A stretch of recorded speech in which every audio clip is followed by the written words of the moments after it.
다음 저는 잼버리에 관한 질문을 드리도록 하겠습니다.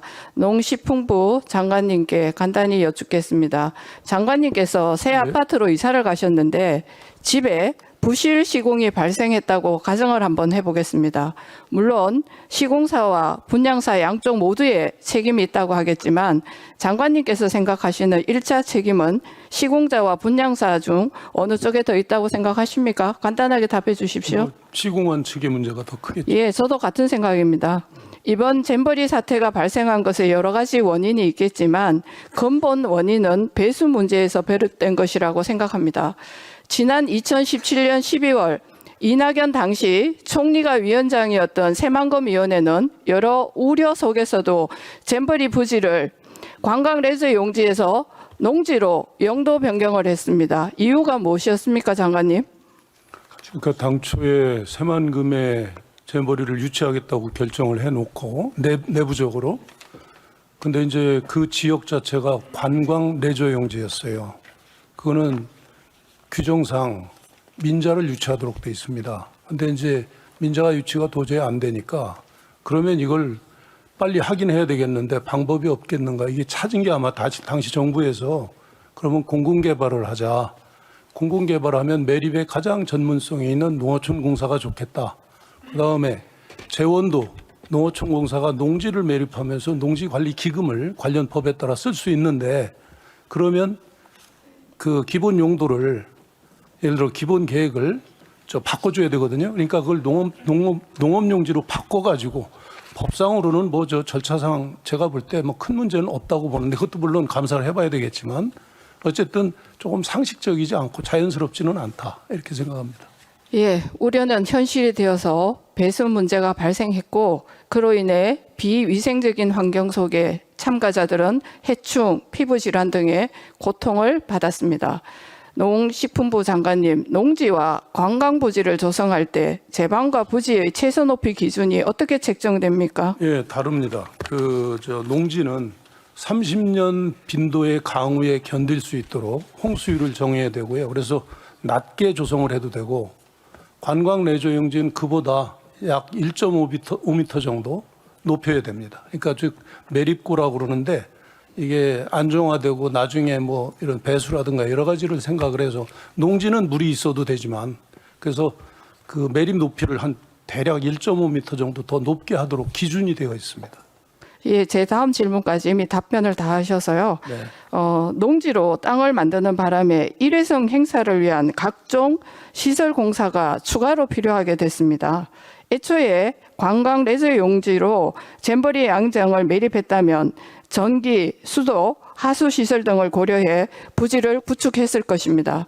지금 행사가 끝나고 한창 농지 복구를 위한 철거 공사가 진행 중인 것으로 아는데 농지 복구를 위해 투입 예정인 비용은 얼마입니까? 간단하게 답해 주세요. 네, 거기는 국고는 투입이 안 됩니다. 그래서 그 상부 시설하고 여러 가지 그 부대 시설은 전북도하고 조직위원회가 나눠서 했는데 그거는 전북도하고 조직위원회에서 지금 철거를 자기들 비용을 들여서 하는 걸로 알고 있고 정확한 비용은 제가 챙겨보질 않았습니다. 나중에 아마 이것도 비용이 들어가는 것이니까 나중에 조사해서 저희 의원실에 좀 알려주십시오. 국고는 저희가 안 들어갑니다. 국고는. 새만금 개발 계획에 따라 매각후 농지 기금을 복원하겠다는 계획도 아마 상당히 어려움을 겪을 것으로 저는 예상됩니다. 결국 이번 사태는 농지 기금을 사용하기 위해 무리한 용도 변경을 진행한 것에서부터 모든 것이 시작되었고 나비 효과가 태풍으로 돌아온 것이라고 저는 생각합니다.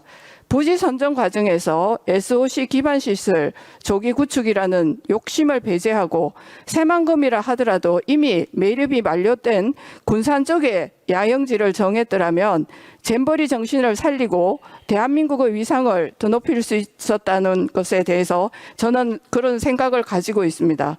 총리께서 중심이 되어 향후 이런 사태가 재발하지 않도록 지금보다 더 책임감을 가지고 수습해 주시기 바랍니다. 다음은 조달 청장에게 질문 드리겠습니다. 의원님 하나는 정확히 말씀을 드려야 되겠는데요. 농지관리기금이 지금 1,846억이 들어갔어요. 그거는 해소할 수 있습니다. 그건 걱정 안 하셔도 됩니다. 제가 조달청에서 잼버리 관련 계약 자료를 제출받을 당시 조달청 자료에는 이런 문구가 적혀져 있었습니다. 수요기관이 집행한 자체 조달 계약건은 나라장터 입력 정보를 그대로 추출한 자료이므로 계약 관련 상세 내용은 조달청이 알 수 없다. 조달청장님, 네. 이 답변에서 조달청이 알 수 없다는 계약 관련 상세 내용이 구체적으로 어떤 것을 의미합니까? 네, 그거는 입찰에 참가한 업체 수라든지 예정 가격, 투철 금액, 그리고 낙찰률 같은 계약 정보를 말씀드리는 겁니다. 지자체들이 자체 조달 계약을 진행했을 때 계약 개요를 국가 전자 조달 시스템에 기록하고 변경 계약이 발생했을 시 조달 시스템의 이력을 반영해야 하는 의무가 있습니까? 지방계약법 등 관련 법령에 입찰 공고나 계약 관련 정보를 입력을 하도록 되어 있습니다. 지자체에 의무가 없다면 조달청은 지자체 조달 내역이 조달 시스템을 통해 국민들에게 투명하게 공개되고 있는지 감독할 의무가 있다고 생각합니다. 잼버리 사태에서 공사, 용역 등 계약 분야의 문제가 발생한 근본 원인이 국가 조달 시스템에 존재하고 있는 저는 하나의 구멍이라고 생각을 합니다. 내용을 한번 살펴보겠습니다. 화면 보시면 잼버리 조달 나라장터 계약 현황 PT가 보이실 겁니다. 수의 계약이 무려 69.1%, 제한 경쟁, 다시 말해서 전북의 본사를 둔 기업을 대상으로 하는 경쟁이 20.2%, 일반 경쟁이 10.3%입니다.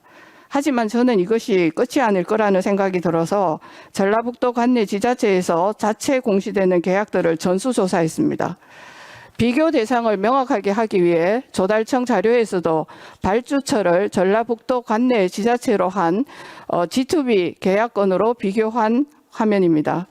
자료 화면을 보시면 조달청 자료에서 확인된 잼버리 관련 전북 관내 지자체 계약건은 101건이지만 지자체에서 공시한 잼버리 관련 계약건은 198건으로 무려 97건이나 차이가 발생했습니다. 또 양쪽 자료를 크로스 체크한 결과 지자체에서 조회되지 않지만 조달청 자료에서는 조회가 되는 계약건도 무려 14건이나 확인됐습니다. 두 자료를 취합해 보니 전북 관내에 지자체가 맺은 잼버리 계약은 총 305건으로 확인됐습니다. 조달청 자료와 매우 큰 차이를 보이고 있는데 청장님께서는 이런 차이가 발생한 이유가 무엇이라고 생각합니까? 저희 조달청에서 잼버리 관련 계약 현황을 뽑을 때는 그 수요 기간을 특정을 하고 그리고 계약명에 잼버리가 들어가 있는 경우 한정해서 저희가 그 자료를 추출했고요.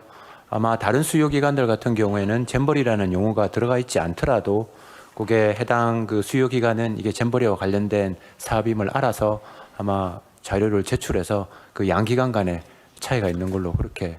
그러니까 이렇게 관리가 되다가 보니까 사실 국민들에게 제대로 된 정보가 전달되고 있지 않습니다. 이 부분에 대해서 앞으로 조달청장님께서는 개선할 수 있는 여지를 한번 확인해 보시고 저희 의원실에 답해 주시면 좋겠습니다. 네, 그렇게 하겠습니다. 여가부 장관님, 잼버리 부지 조성을 위한 토목공사 등 기반시설 공사에 지출된 예상 근거가 국비가 맞습니까? 좀 전에 그 농식품부 장관님께서 부지 매립과 관련된 것은 농지관리기금 말씀하셨는데요. 그건 국비이고요. 그다음에 야영장의 기반시설 설치 부분이 있습니다. 그러니까 기반시설 상하수도를 얘기하고요. 그다음에 대집회장, 그다음에 강제 배수시설에 265억 원이 투입이 됐는데요. 국비가 50%, 지방비가 50%로 되어 있습니다. 예, 부실한 조달 시스템 관리로 인해 공개된 것보다 더 많은 국민 혈세가 낭비된 몇 가지 사례를 준비했습니다. 자료 화면을 보시겠습니다. 잼버리 부지 조성을 위한 기반 공사를 수주한 A 업체의 경우 조달청 제출 자료에는 70억 5천만 원 가량의 계약을 맺은 것으로 나타났습니다. 하지만 발주한 지자체가 공시한 계약 현황을 보니 이 업체는 실제로 약 106억 가량을 수령해 가면서 조달청 자료와 약 37억 원의 차이가 있었습니다. 계약금 정액이 있었고 추가 계약건이 조달 시스템에는 누락되어져 있었습니다. 다음은 B 업체 역시 기반 공사를 수주한 업체인데 조달청 자료에는 약 14억 8천만 원 정도의 계약을 맺은 것으로 보이지만 실제로는 계약 정액을 통해 15억 이상을 수령했습니다. 문제는 설계 변경 시점인데 이 업체는 기반공사를 맡았음에도 행사 개막까지 준공을 하지 못했고 오히려 행사가 진행되고 있던 8월 2일 설계 변경을 통해 계약 금액을 정액했다는 사실입니다. 기반공사를 맡은 업체가 행사 개막 전까지 준공도 못했으면서 오히려 계약금을 더 받아가는 이해할 수 없는 상황이 벌어졌습니다. 시업체 역시 조달청 자료에는 16억 가량 계약 금액이 확인되나 기록 누락분과 설계 변경분을 합하면 계약 금액이 무려 25억 원으로 늘어납니다. 아예 조달청 자료에 누락된 부분에는 어처구니가 없는 이러한 사례들도 있습니다. 또한 전주에 소재한 D업체는 문구점으로 확인되는데 8월 14일 긴급 구호 물품을 명목으로 계약을 체결하고 약 7억 원을 수령했습니다. 8월 14일이면 이미 대원들은 8개 시도로 분산되고 폐영시까지 끝난 시점입니다. 계약 체결 시점도 그렇지만 소형 문구점에서 7억 원어치 구호 물품을 납품했다는 것조차도 사실은 납득할 수 없습니다. 특히 계약 정황도 추가 발견했습니다. 특혜 계약 정황입니다. 민주당 전북도당 직능위원장 출신 인물이 대표로 있는 업체가 잼버리 관련 계약을 제한 경쟁으로 체결했다는 내용은 이미 언론을 통해서 알고 계실 것입니다.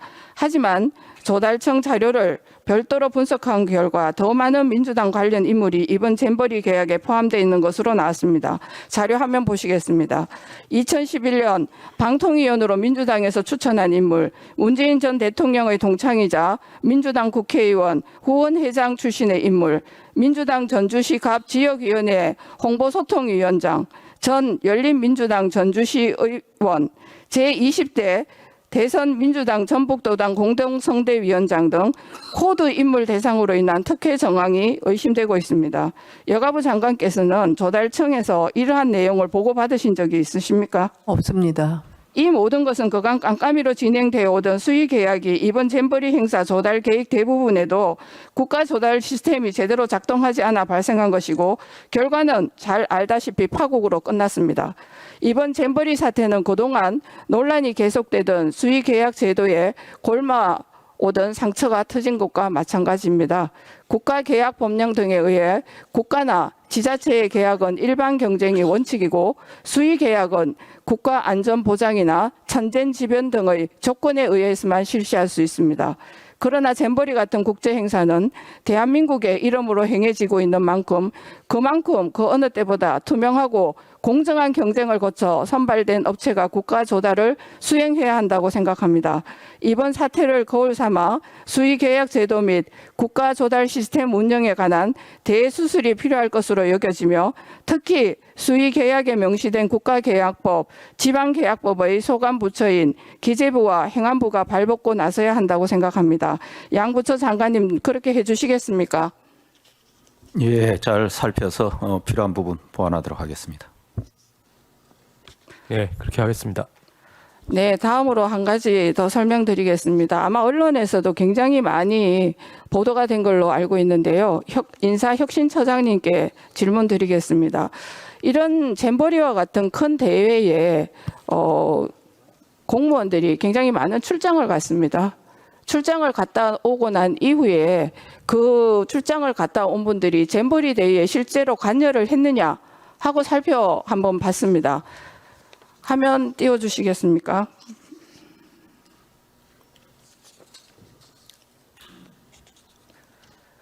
잼버리 대회에 갔다 온 많은 해외 연수 인원들이 실제로 여가부 장관님 몇 %가 잼버리 대회에 실제로 관여하고 일을 했습니까? 답변해 주십시오. 그것은 제가 자료를 갖고 있지 않습니다만 여러 가지 언론 기사를 봤을 때 외유성 출장이나 그러니까 직접적으로 잼버리 대회와 무관한 어떤 그런 출장이 연관돼 있다는 기사도 많이 봤습니다. 대부분의 전북뿐만 아니라 각 중앙부처에서조차도 외유성 출장을 다녀오고 난 이후에 그 부처에 실제로 잼버리에 관여하지 않았다는 사실이 너무 많이 드러나고 있고요. 또한 출장 보고서조차도 보면은 너무나 어이가 없는 것들이 많이 있습니다. SNS에 올라온 사진을 도용해서 출장 보고서에 갖다 넣습니다. 저기 화면 한번 보십시오. 하이랜즈 파크라고 하는 관련한 사진이 출장 보고서의 밑에 그대로 보고서에 도용해서 쓴 것이 보입니다. 이런 식으로 출장 보고서조차도 관리되고 있는 거 어떻게 생각하십니까? 이 부분에 대해서 인사혁신처장님 한번 말씀해 주시기 바랍니다. 네, 국가공무원의 경우에는 국가공무원 복무 규정에 따라서 해외 출장을 갔다 오면은 그 국외 출장 연수 정보 시스템에 반드시 등록을 하게 돼 있고요. 지방 공무원은 별도의 시스템이 있는데 국가와 지방은 주체가 다르기 때문에 지방의 경우에는 그 출장 보고서만 국가적인 차원에서 정보 공유 차원에서 우리 시스템에 연계를 하도록 돼 있습니다. 예, 제가 확인해 본 바로는 110